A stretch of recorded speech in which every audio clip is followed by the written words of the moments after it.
하나님 아버지, 거룩한 날을 기억하게 하시고 또한 이 날을 거룩하게 성수할 수 있게 해주셔서 감사합니다. 아름다운 예배의 자리, 기쁨의 천국 잔치에 저희를 초대하여 주셨사오니 신령과 진정으로 예배드리는 이 시간이 되게 인도하여 주시옵소서. 하나님께는 영광이요 또한 땅에서는 하나님께서 기뻐하시는 모든 성도들에게 평강이 충만히 임하게 인도하여 주옵소서. 예배의 시종을 주께 의탁드리옵고 우리 주 예수 그리스도 이름 받들어 감사하며 기도드립니다. 아멘. 다 함께 자리에 일어나셔서 찬송가 10장 찬양하시면서 성령 강림절 기념 감사주일 예배 하나님 앞에 드리겠습니다.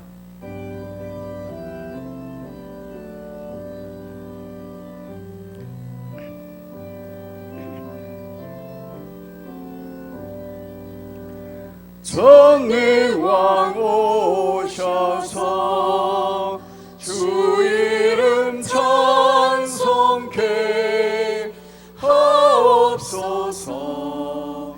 영광과 권능의 성부여 오셔서 우리를 다스려 주옵소서.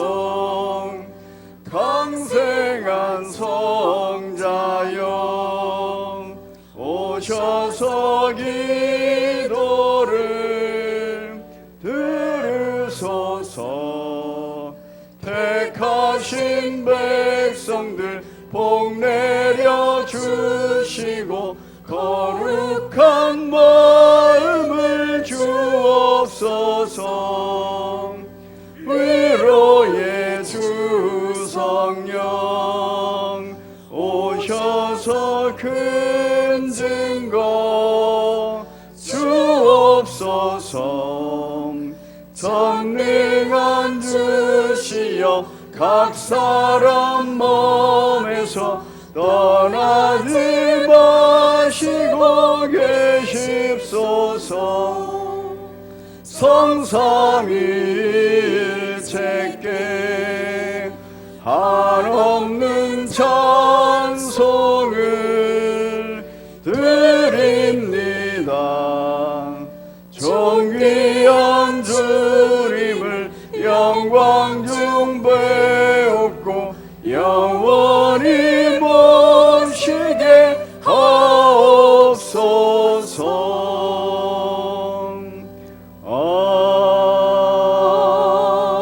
아멘. 전능하사 천지를 만드신 하나님 아버지를 내가 믿사오며 그 외아들 우리 주 예수 그리스도를 믿사오니 이는 성령으로 잉태하사 동정녀 마리아에게 나시고 본디오 빌라도에게 고난을 받으사 십자가에 못 박혀 죽으시고 장사한 지 사흘 만에 죽은 자 가운데서 다시 살아나시며 하늘에 오르사 전능하신 하나님 우편에 앉아 계시다가 저리로서 산자와 죽은 자를 심판하러 오시리라. 성령을 믿사오며 거룩한 공회와 성도가 서로 교통하는 것과 죄를 사하여 주시는 것과 몸이 다시 사는 것과 영원히 사는 것을 믿사옵나이다. 아멘. 자리에 앉으셔서 찬송가 195장 함께 찬송 올리겠습니다. 우리 힘차게 박수하면서 찬양합니다. 성령이여 우리 찬송 부를 때 진심으로 찬양하게 하소서. 성령이여 우리 기도 드릴 때 우리 곁에 계셔 일러주소서. 성령이여 우리 성경 읽을 때 그 속에서 빛을 보게 하소서. 성령이여 우리 전도할 때에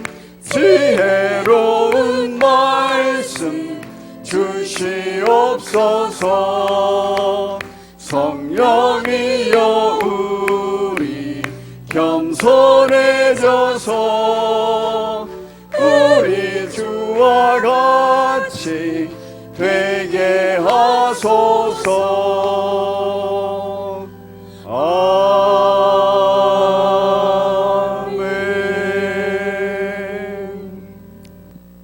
사랑 많으신 하나님 아버지 감사합니다. 지지르신 하나님을 찬양합니다. 영원토록 주님께만 영광을 돌려드립니다. 하나님은 주님의 사랑과 은혜로 우리를 구원시켜 자녀 삼아주시고 소망 중에 주님을 바라보며 예수님을 가슴에 품고 살아가게 해주심을 감사합니다.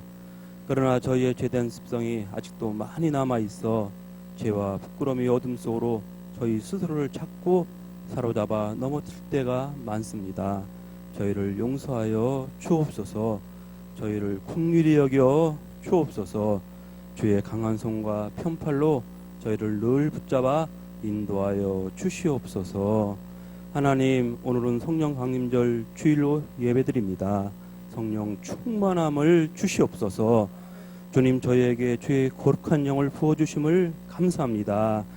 주의 영이 저희의 삶 가운데 함께 하시어 늘 조명하고 인도하여 영적으로나 육적으로나 깨닫게 하시고 알게 하시며 기억나게 하심을 감사합니다. 그 어느 때보다도 저희에게 성령 충만함이 필요합니다.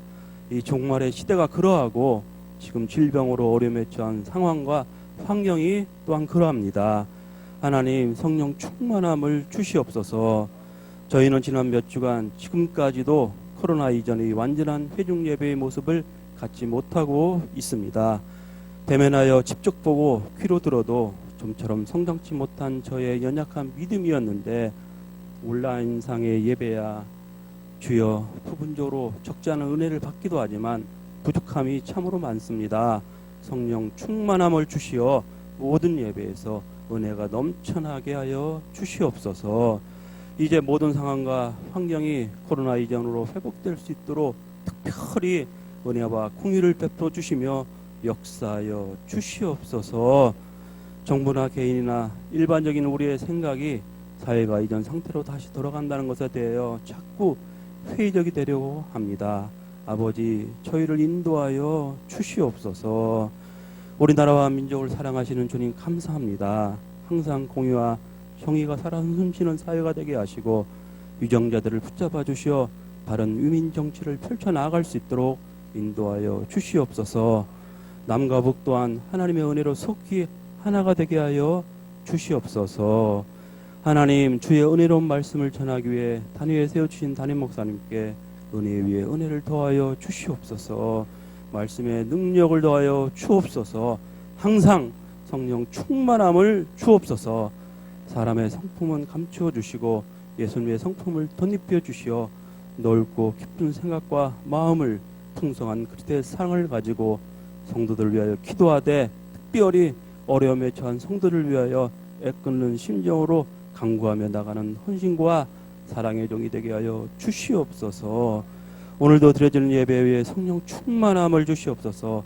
말씀 가운데 역사하시는 주님의 충만한 은혜를 받게 하시며 그 가운데 우리에게 말씀하시는 주님의 세미한 음성을 듣게 하여 주시옵소서. 치유와 회복의 역사가 일어나는 예배되게 하여 주시옵소서. 모든 것이 하나님의 은혜입니다. 늘 당연시하며 의심 없이 자연스럽게 드렸던 그 모든 예배들이 참으로 하나님의 은혜로 드려졌던 예배들임을 새삼 깨닫습니다. 모든 것이 하나님의 은혜입니다. 항상 하나님께 감사드리며 주님 사랑하는 마음 가지고 살아가게 하여 주시옵소서. 예배의 시종을 주께 의탁하옵고 우리 주 예수 그리스도의 이름으로 기도합나이다. 아멘.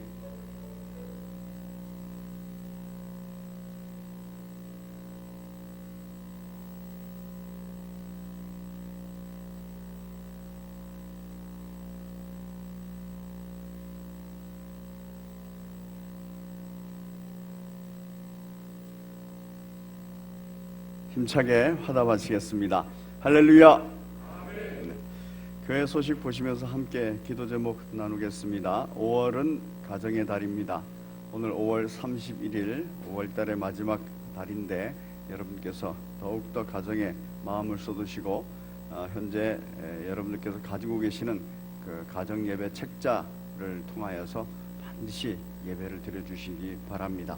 그래서 가정을 세워 가시기를 바랍니다. 복음 전파와 사랑 나눔을 통한 영혼 구원 사역에 더욱 집중해 주시기 바랍니다. 오늘은 성령 강림절 기념 감사 주일입니다. 부활절 기념 후 7주차 되는 주일이고요.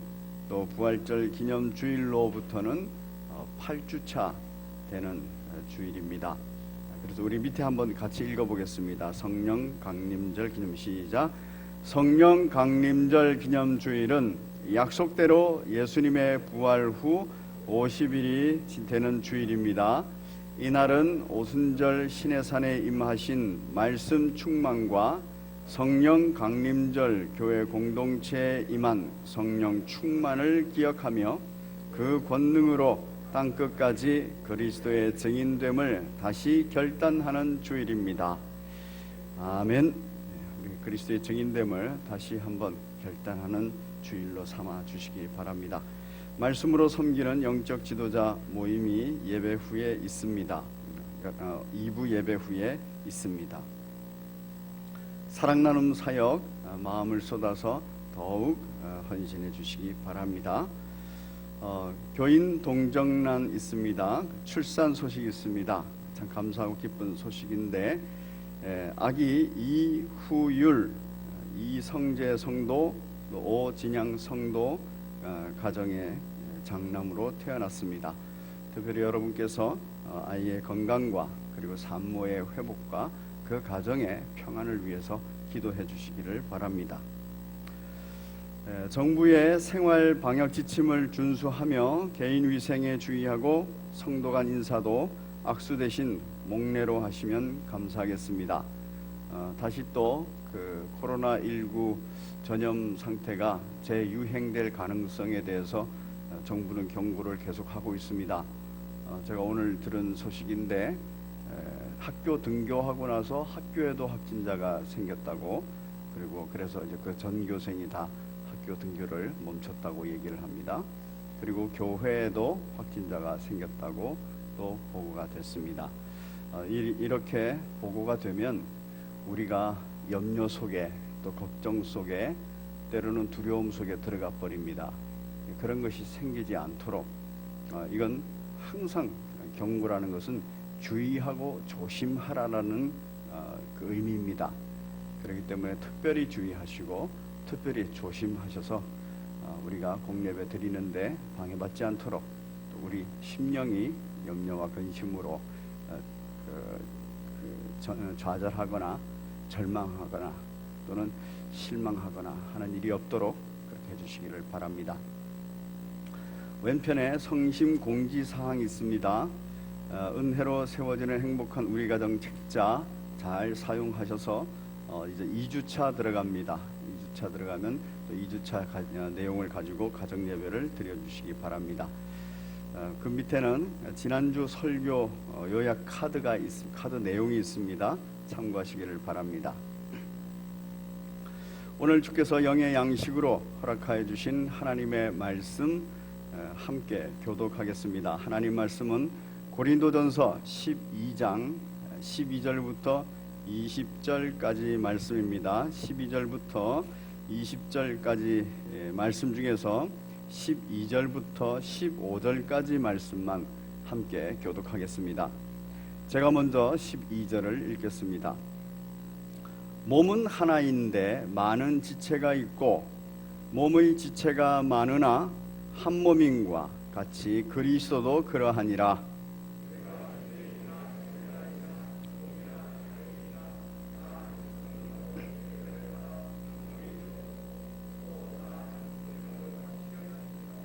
몸은 한 지체뿐만 아니요 여럿이니 만일 발이 이르되 나는 손이 아니니 몸에 붙지 아니하였다 할지라도 이로써 몸에 붙지 아니한 것이 아니요. 우리 제목 같이 읽겠습니다. 시작. 다시 또 사랑할 수 있을까요? 다시 또 사랑할 수 있을까요? 지난 5주간 저희는 그 은혜의 방편, 말씀에 관하여서, 세례에 관하여서, 성찬에 관하여서 말씀을 나누었습니다. 은혜 방편 여러분들 이렇게 설교를 듣고 또 일주일간 그에 따라서 순종하시고 또 생활 적용하시고 생활하셨을 텐데, 말씀을 읽을 때마다 막 은혜가 됐습니까? 또 세례받은 자로서 막 은혜가 그렇게 다시 또 회복되고 충만해졌는가요? 그리고 성찬을 생각할 때마다, 그리고 내가 성찬을 먹고 마신 사람으로서 야, 나는 참 은혜가 충만하구나, 이렇게 생각이 들고 또 마음이 풍성해졌습니까? 그렇게 돼야 됩니다. 그렇게 돼야 되는데, 그런데 우리는 지금 말씀을 듣고 또 세례를 받고 성찬식을 시행해도 그것이 그 순간에 감사하다, 은혜로다, 내가 구원받았구나, 이렇게 생각하지만 잠시 감상에 젖었다가 그리고 보통의 일상에서는 그냥 잊어버리고 살 때가 많습니다. 그런데 우리 예수님께서 보혜사 성령님을 보내주셨을 때는 우리의 존재가 그런 존재인 걸 아시고 성령의 사역 중 참 중요한 사역 중에 하나, 바로 은혜의 방편이, 즉 말씀이, 그리고 세례가, 그리고 성찬이, 이 은혜의 방편이 은혜되게 해 주셨습니다. 성령께서 역사하시는 다양한 역사 중에서 바로 은혜의 방편을 은혜되게 하시는 그 놀라운 역사가 있습니다. 오늘 함께 성령 충만에 관하여서 말씀을 나누고자 합니다. 그 어린이 동화 중에 이런 이야기가 있습니다. 아주 착하고 성실한 나무꾼이 있었습니다. 어느 날 나무를 열심히 또 준비하고 있는데, 그 사냥꾼의 총을 피해서 도망하는 사슴이 이 나무꾼에게 왔어요. 그래서 사슴이 나무꾼한테 말을 합니다. 살려달라고. 그래서 이 착한 나무꾼은 그 사슴을 숨기고 또 뒤따라오는 사냥꾼을 다른 곳으로 보냅니다. 이 사슴이 살았다고 고맙다고 그럽니다. 그러면서 정말 소원 하나, 정말 인생에서 중요한 거 하나 들어주겠다 그래요. 근데 이 나무꾼은 결혼을 안 하고 있었거든요. 못 하고 있은 거죠. 가난하니까. 그래서 이 사슴이 그걸 알고 따라오십시오. 그래가지고 데리고 간 곳이 산속 깊은 곳에 있는 연못입니다. 그 연못은 어떤 연못인가 알려줍니다. 이 연못은 밤이 되면 선녀들이 내려와서 목욕을 하고 올라가는 연못입니다. 그런데 그 중에서 날개 옷을 하나 숨겨 놓으십시오. 그러면 그 선녀가 못 올라가고 남습니다. 그리고 그 선녀에게 청혼을 하시면 그 선녀는 결혼을 할 수밖에 없기 때문에 결혼하게 될 겁니다. 결혼에 대한 부푼 꿈이 생겼어요. 너무너무 좋습니다. 그런데 이 사슴이 결정적인 말을 하나 합니다. 무슨 말을 하냐면은, 아기를 셋 놓을 때까지는 절대로 날개옷을 보여주지 마세요. 알았다고. 절대로 안 보여주겠다고. 그래서 그 사슴의 얘기대로 정말 그렇게 하니까 이 결혼까지 갔어요. 그래서 아기를 하나 놓고 둘 놓고 이러는 모든 과정에서 항상 이 선녀가 하늘을 이렇게 쳐다보고 슬픈 눈을 갖고 있는 거예요. 그래서 이 나무꾼이 너무너무 마음이 아픈 거예요. 그런데 이 나무꾼이 이 선녀에게 물었습니다. 당신 소원이 뭐가 있느냐? 하나 들어주겠다. 그러니까 날개 옷을 한 번만 보게 해달라고. 그래서 이 마음씨 착한 나무꾼이 그냥 감정이 울컥해가지고 사랑하는 아내, 불쌍해 보이는 아내, 그에게 위로가 되기 위해서 이 날개 옷을 보여줬어요. 여러분, 이 날개 옷을 보는 순간에 이 선녀가 어떻게 했을까요? 날개 옷을 한 번만 입어보자. 그러니까 그렇게 해라 그랬어요. 그 날개 옷을 한 번 딱 입더니 이 아기 둘을 데리고 양쪽에 안고서 하늘로 올라가 버렸어요. 그때 딱 생각이 나는 거예요. 결정적인 말이, 애기 샘놀 때까지는 이 날개 옷을 주면 안 된다 그랬는데 너무너무 애통한 거예요. 뭐 때문에 지금 날개 옷을 내줬습니까? 감정 때문에. 불쌍한 감정. 위로해주고 싶어서. 참, 뭐 남편으로서 사랑하는 아내에게 그거 해줄만 하지 않습니까? 그런데 뭐가 있었어요? 결정적인 말이 있었어요. 명령이 있었어요. 그런데 그 말보다는 감정이 우선이 되니까 그 말이 다 잊어버려지고, 그래서 샘 놓기 전에 주워버리고 소녀는 올라가 버렸어요. 그래도 다행스럽게 이 전래 동화가 해피엔딩으로 끝났지 않습니까? 사슴한테 가니까 이제는 거기에 두레박이 내려옵니다. 두레박 타고 올라가시오. 그래서 두레박 타고 올라가가지고 온 식구가 함께 그 하늘나라에서 살았다는 얘기입니다. 여러분, 결정적인 말이 있어요. 그런데 그 결정적인 말을 어기는 가장 근본된 이유는 감정입니다. 성경에도 참 이런 결정적인 말을 어겨서 하나님께 버림받은 사람이 있어요. 누구냐면 사울 왕입니다. 사울 왕이 어떤 사람입니까? 참 귀한 사람이에요. 기골이 장대하고 참 멋진 사람이고, 그리고 장군으로서도 싸움을 잘하는 사람이고, 그래서 모든 백성들이 칭송하고 좋아하는 사람이에요. 그리고 사울 역시도 하나님 앞에 겸손한 사람이에요. 그래서 하나님께서 기회를 주셨습니다. 왕으로 삼으셨어요. 그런데 왕으로 1년이 지나고 2년이 됐습니다. 그때 왕으로 2년이 되고 나니까 조금 더 자신감도 생기고 힘도 생겼어요. 그리고 자기의 생각도 많이 생기고, 그리고 좋은 결정들을 2년간 하면서 현명하다라고까지도 생각했습니다. 사무엘상 13장을 보면 사울이 왕이 될 때에 40세라 그가 이스라엘을 다스린 지 2년에 이 바로 그 전쟁이 일어났어요. 블레셋하고 전쟁이. 그러면 하나님께서 세우셨고 하나님께서 함께 하실 거니까 그 전쟁에서 이길 수 있지 않겠습니까? 그런데 이 전쟁에서 딱 생겼는데 자기들 군사는 이 3,000명 정도밖에 안 되고 블레셋 사람들의 군사는 1,000명, 그리고 1,000명 정도가 되고 자기들 군사가. 그런데 블레셋 군사들은 어마어마하게 많은 거예요. 셀 수 없어요. 병거가 3만이요, 마병이 6,000명이요, 백성이 해변에 모래같이, 군사가 해변에 모래같이 많아버렸어요. 그러니까 다들 두려운 겁니다. 그래서 하나둘 막 도망갔어요. 이스라엘 군사들이. 그 도망가는 모습을 보면서 누가 두려워했다고요? 사울 왕이 두려워했어요. 하나님이 함께 계시고 하나님께서 하실 전쟁인데 이제 자기들 군사보다 훨씬 많은데 있는 군사들마저도 도망을 가버리거든요.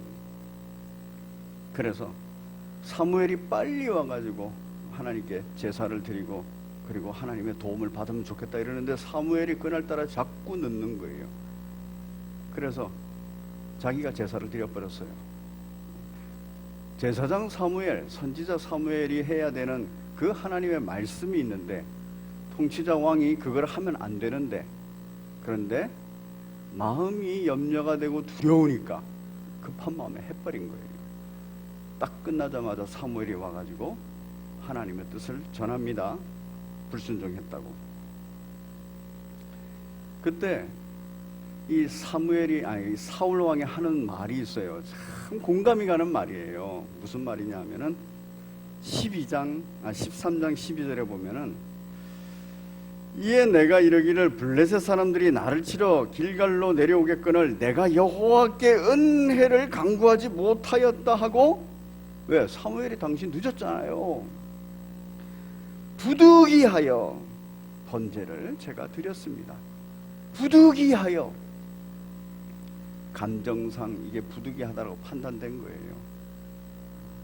그래서 했다는 거예요. 그런데 하나님께서는 사무엘을 통해서 정확하게 말씀하십니다. 지금은 왕의 나라가 길지 못할 것이며 여호와께서 왕에게 명령하신 바를 왕이 지키지 아니하였으므로 여호와께서 그의 마음에 맞는 사람을 구하여 여호와께서 그를 그의 백성의 지도자로 삼으셨느니라. 당신은 끝났다는 거예요. 뭐예요? 결정적인 명령을 어겼기 때문에. 그래서 버림을 받았다. 그런데 우리 하나님은 참 선한 분이라서 기회를 또 줬습니다. 또 줬는데 그 기회가 15장에 나옵니다. 또 줬는데 그때는 이번에는 염려 두려움이 아니라 탐욕이 발동을 했어요. 전쟁에서 이겼습니다. 전쟁에서 이겼는데 하나님께서 모든 걸 다 진멸하라 그랬어요. 그런데 다 없애려 그러니까 뭐가 보이냐면은 이 살찐 짐승들이 보이는 거예요. 가축들이. 그래서 저거는 우리가 가져가서 우리 백성들이 나눠 먹어도 좋겠고 내가 먹어도 좋겠고, 말로는 하나님 앞에 제사를 드리면 더 좋겠다, 이런 생각이 있었다고 말을 하지요. 그래서 핑계를 댑니다. 15장 21절에 다만 백성이 그 마땅히 멸할 것 중에 가장 좋은 것으로 길갈에서 당신의 하나님 여호와께 제사하려고 양과 소를 끌어왔나이다, 이렇게 말을 했어요. 사무엘한테.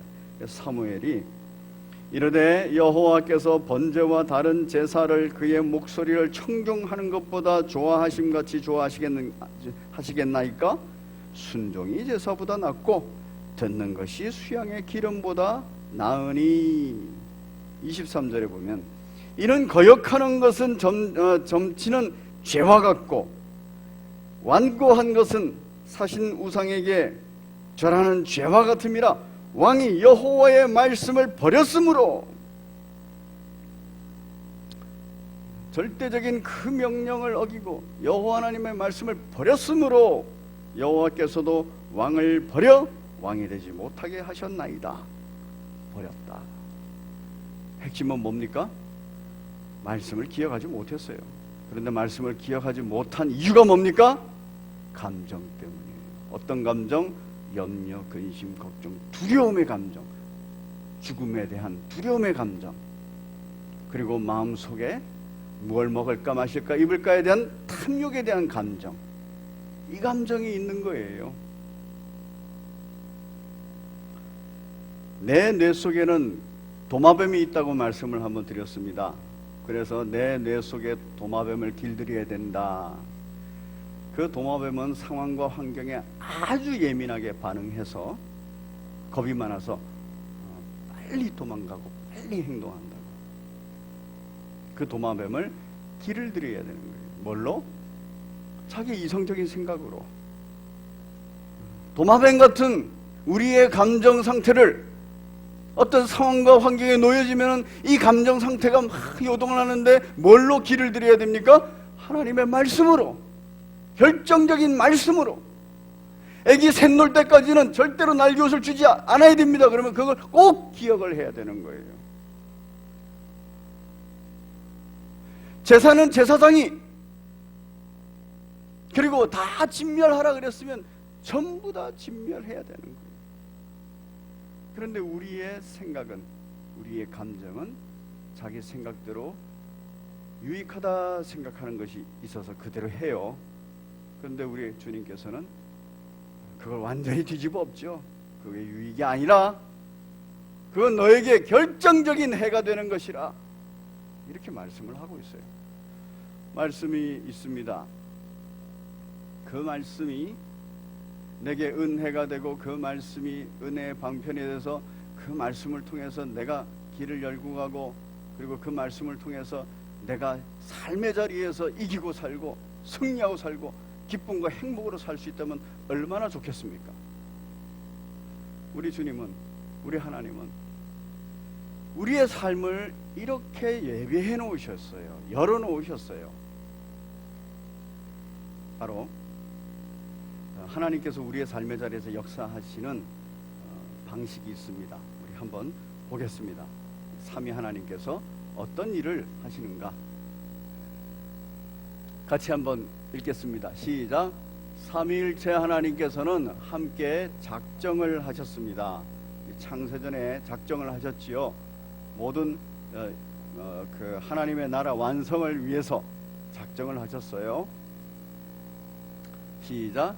그 작정하심을 이루기 위해서 예정하셨습니다. 구원에 관하여서 선택과 유기라는 방식의 어떤 예정이 되어 있어요. 하나님 나라 완성의 작정을 이루기 위해서. 세 번째, 시작. 그 예정을 이루기 위해서 섭리하십니다. 그 예정을 그냥 기계적으로 계획해놓고 그대로 실행한다, 이게 아니에요.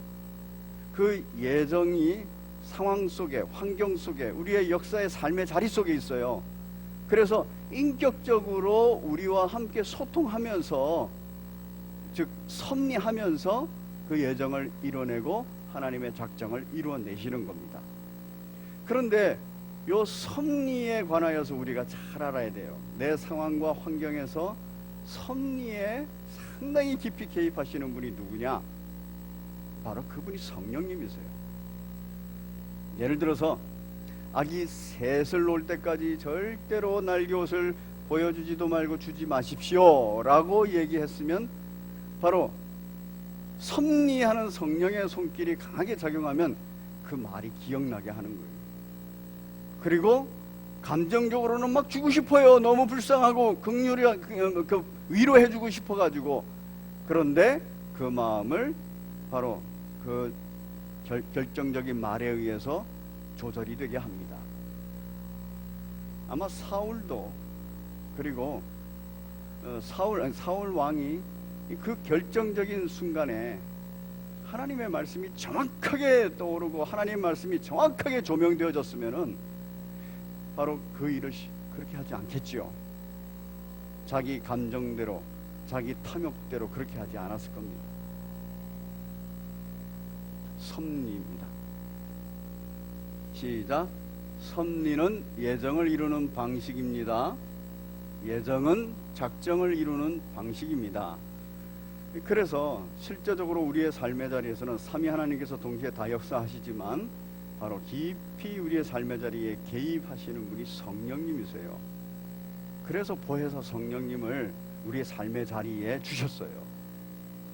그런데 이 삶의 자리에 준 것, 말씀이 삶의 자리에 주어진 것과 별반 다르지 않지 않습니까? 삶의 자리에 그냥 주어졌다면. 이스라엘 백성들이 있습니다. 광야의 이스라엘 백성들은 말씀을 받았어요. 그리고 광야에서 굉장히 많은 이적과 기적을 체험했어요. 굉장히 많은 정도가 아니라 매일매일 그 기적과 이적을 체험했습니다. 그런데도 불순종했어요. 말을 잊어먹었다는 얘기입니다. 하나님의 말씀을. 이스라엘 백성이 하나님의 은혜로 정말 왕국을 건설했습니다. 다윗 왕국을. 정말 놀라운 일들이에요. 우여곡절 끝에. 그리고 최고의 왕국이 됐어요. 가장 강성한 왕국, 통일 왕국, 가장 영광스러운 솔로몬 왕국이 됐어요. 그런데도 어느 날부터 하나님 말씀을 잊어버린 거예요.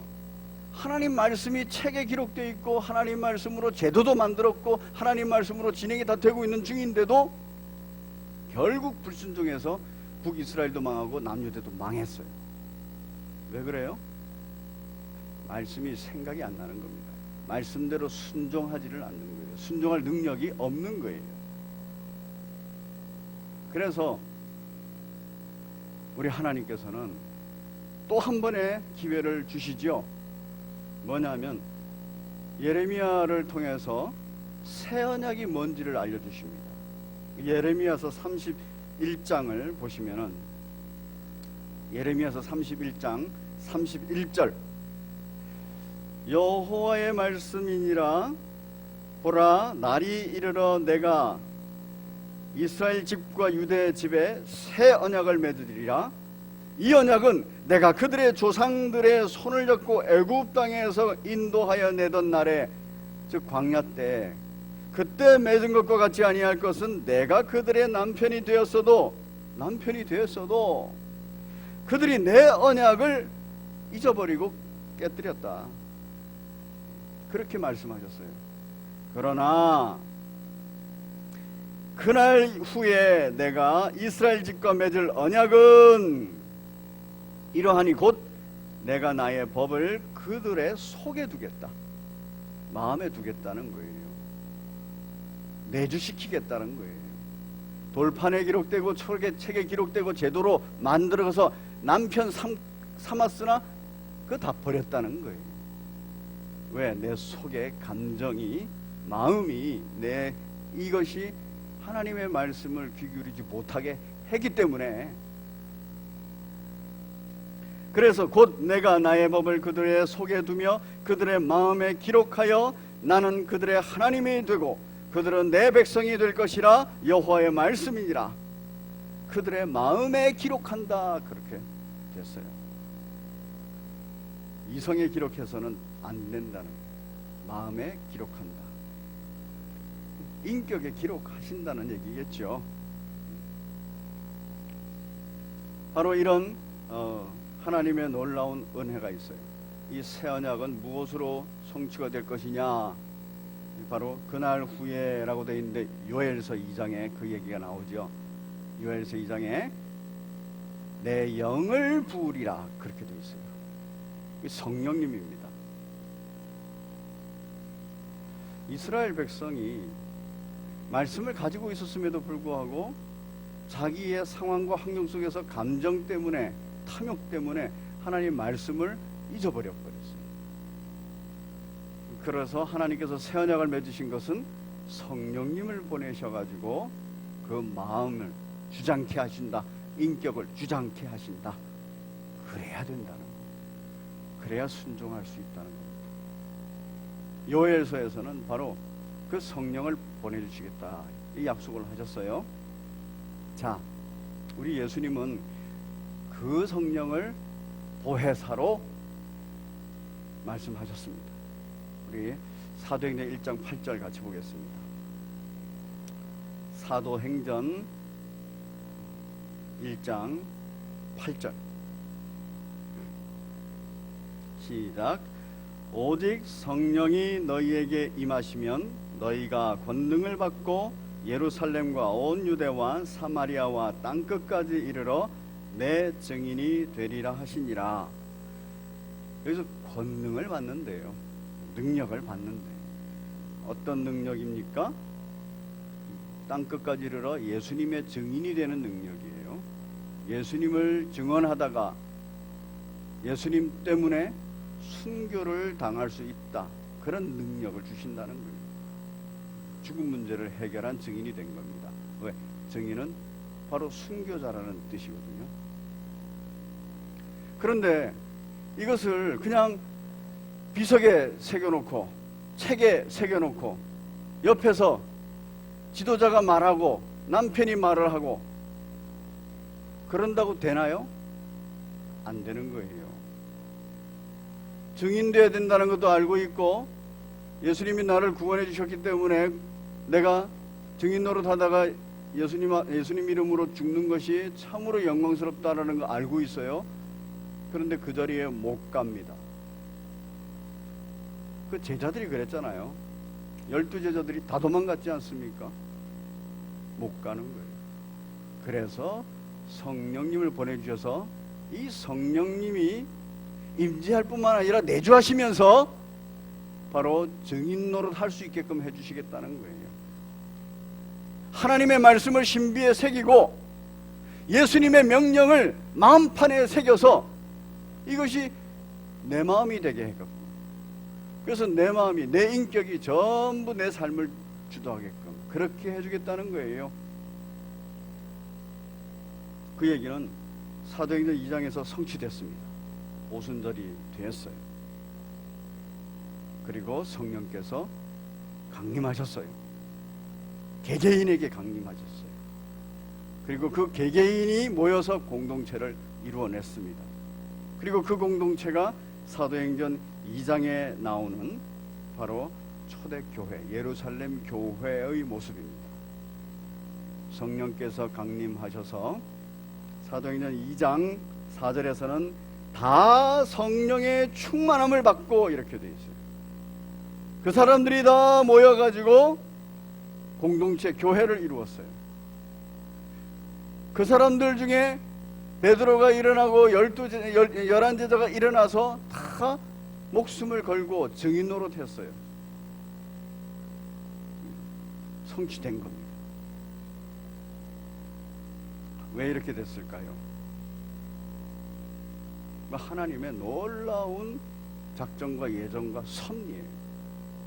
그 섭리의 주도적인 역할을 하는 것이 이런 상황, 이런 환경에서도 절대로 두려워하지 않고 염려 근심하지 않고 그리고 탐욕을 부리지 않고 그리고 목숨을 구걸하지 않고 그리스도의 증인 되게끔 해버린 겁니다. 그게 교회입니다.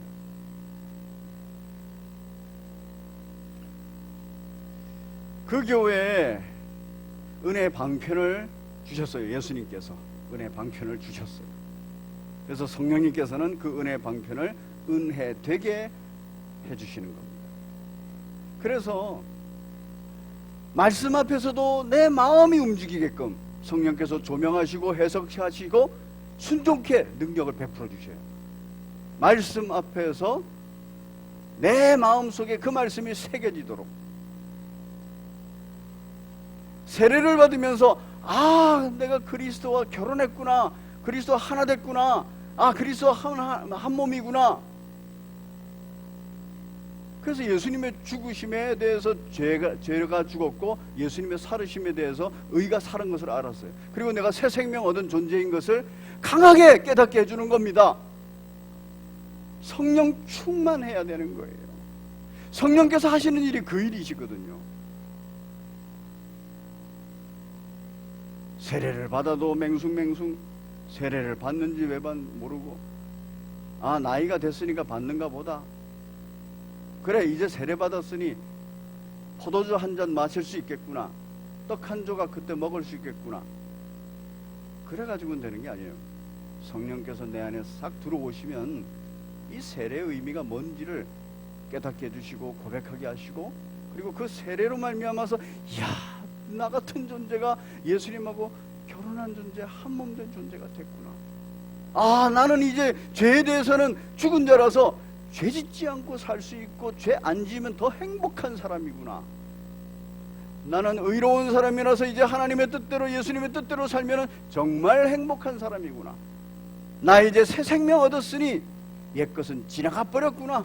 이제 보라, 새 것이 되었으니 주 안에서 내가 복된 자라구나. 그러면서 세례를 받는 거예요. 이 세례를 계속 다시 또 생각하게 하기 위해서 교회에 성찬을 지었어요. 포도주를 마실 때마다 이야, 이게 언약의 피로구나. 언약의 피는 내 죄를 사해 주시기 위해서 십자가에 달려 죽으신 예수님의 그 사랑이구나. 그 사랑을 먹는 거예요. 그 사랑을. 떡을 먹으면서도 그 사랑을 먹는 거예요. 무죄한 그분이 나로 인하여서 이렇게 고통당하시고 살찌끼시고 생명을 내주시기까지, 몸을 내주시기까지 하는구나. 이걸 깨닫는 거예요. 그 예수님으로 먹고 예수님으로 마시고 집에서 밥 먹을 때마다 야, 광야에서 이스라엘 백성이 만나를 먹고 반석에서 나오는 물을 마셨듯이 예수님을 마셨듯이 아, 우리가 예수님을 지금 먹고 예수님을 마시는구나. 일용할 양식이 예수님이구나. 그럴 때는 우리에게 믿음이 생기는 겁니다. 우리의 삶의 자리에서 바로 이 일이 항상 있어야 되는 거예요. 다시 한번 보겠습니다. 삶의 자리에서 시작. 삶의 자리에서 상황과 환경 그 속에서 지정의 즉 인격적인 결단 그를 통하여 그리스도의 상성한 분량에 이르게 하시는 믿음의 성장 1 삼위일체 하나님께서 모두 관여하시지만 특별히 성령 하나님께서 깊이 관여하십니다. 그래서 우리가 성령을 구해야 되고 성령 충만을 구해야 돼요.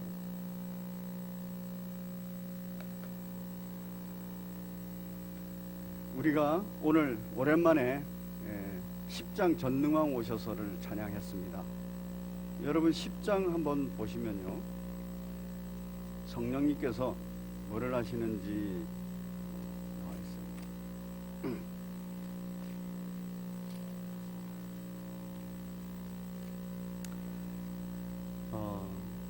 3절에 보니까 위로의 주 성령 이렇게 돼 있어요. 우리의 마음에 직접 관여하신다는 말입니다. 위로의 주 성령 오셔서 큰 증거를 주옵소서. 내 마음속에 믿음 성장과 확신을 달라는 말입니다. 전능한 주시여 각 사람의 마음에서 떠나지 마시고 계십시오. 내주하시면서 이 일들을 해달라는 거예요. 성령께서 하시는 일입니다.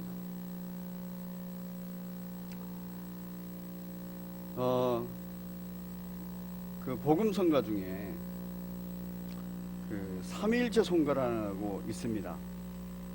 뭐 저희 교회에서는 행복한 삶 훈련할 때 항상 부르는데, 이 삼위일체 성가에서 성부 하나님은 선택하시고 사랑하시고 지켜주시고 이렇게 하는데, 이제 성령 하나님은 뭐를 하시는가 하면은 인치시고 교통하게 하십니다. 하나 되게 하시면서 교통하게 하시고, 그리고 능력을 주신대요. 말씀대로 행할 수 있는 능력을 주시는 거예요. 성령께서 그 일을 하시는 겁니다. 여러분, 성례식은 제도로 굳어버릴 수 있어요. 성령께서 역사하지 않으면 제도로 굳어버립니다. 성령께서 역사하실 때 그것이 제도로만 남지 않고 은혜 방편으로 하나님의 임재가 강력하게 임재하는 그러한 통로가 되는 것입니다. 여러분, 성령께서 어떻게 방식으로 움직이실까요? 오늘 본문 보겠습니다. 고린도 전서는 고린도 교회의 성례 문제 때문에 큰 문제들이 생긴 걸 알 수 있습니다. 갈길각이 다 찢어져 4분 5열 됐다는 거, 그거 봤습니다. 그런데 우리 고린도전서 8장을 보면 우상의 제물에 대하여는 우리가 다 지식이 있는 줄 아나 지식은 교만하게 하고, 그래서 나눠지는 거예요. 싸우는 거예요. 논쟁하는 거예요. 말씀에 대한 지식이 그렇게 됩니다. 그러나 사랑은 덕을 세운다 하면서 성령으로 말미암아서 사랑의 마음이 생겨져야만 된다라고 말해요. 1장에서는 세례에 관해서 얘기하지요. 세례 때문에 분파가 형성이 됐고 분쟁이 일어났어요. 그때도 바로 11장에서 바로 우리가 10장을 통해서 10장 1절부터 4절까지 해서 세례가 뭔지에 대해서 얘기해요. 그리고 10장에서도 성찬이 뭔지에 대해서도 얘기합니다. 그리고 11장으로 들어오면서 성찬에 관하여서 세례받은 자가 성찬 받는 것에 관하여서 얘기합니다. 그러면서 12장에 들어와서 그 역할 모두가 다 성령님의 역사라고 말을 해요. 그래서 12장에 신령한 것을 사모해라 하면서 성령의 은사를 사모하라 그래요. 그러면서 통하여서 오늘 본문처럼 몸이 하나라 그래요. 예수님이 하나기 때문에. 그래서 한 몸 되라 그럽니다. 그런데 이 한 몸 되는 방법이 뭐냐? 12장 31절에 더욱 큰 은사가 있어야 된다는 거예요. 더욱 큰 은사. 그 더 큰 은사가 우리가 잘 알다시피 13장에서 사랑이죠. 사랑.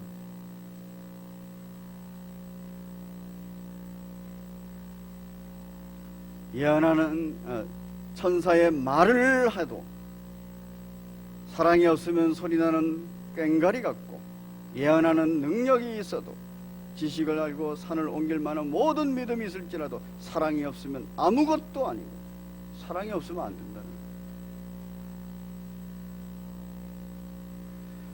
믿음, 소망, 사랑이 세 가지는 항상 있을 것인데 그 중에 제일이 사랑이래요. 여러분, 믿음도 중요하고 소망도 중요하잖아요. 그런데 왜 제일이 사랑일까요? 지금 고린도 교회는 사랑이 없어가지고 사분오열되어 있거든요. 다 분쟁하고 갈갈이 찢겨서 싸우고 있거든요. 여기에 뭐가 없어서라고요? 여기는 은사도 있고, 여기는 대단한 지식을 가진 사람도 있고, 여기에는 여러모로 뛰어난 사람들이 있는데 왜 이렇게 사분오열 됐다고요? 사랑이 없어서. 그래서 지금 고린도 교회는 믿음, 소망, 사랑 중에서 가장 중요한 것은 사랑이다. 사랑이다. 하나님을 사랑하라, 내 이웃을 사랑하라. 사랑입니다. 그런데 그 사랑 우리 힘으로 안 되는 거예요. 성령께서 역사하셔야 돼요. 하나 되게 하시는 한 성령께서 역사하셔야 돼요. 그래서 그 사랑이 내 마음속에서 일어나야 됩니다. 남을 돕습니다. 남을 섬깁니다. 사랑이 없으면 아무 소용이 없다는 거예요.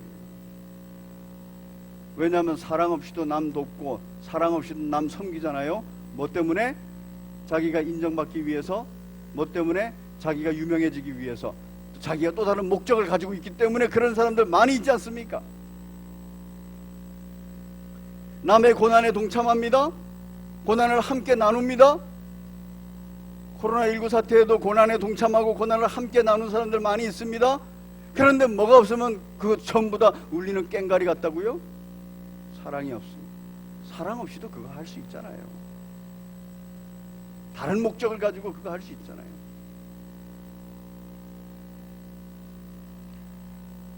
지금 고린도 교회에 바로 이 사랑이 가장 중요한 거예요.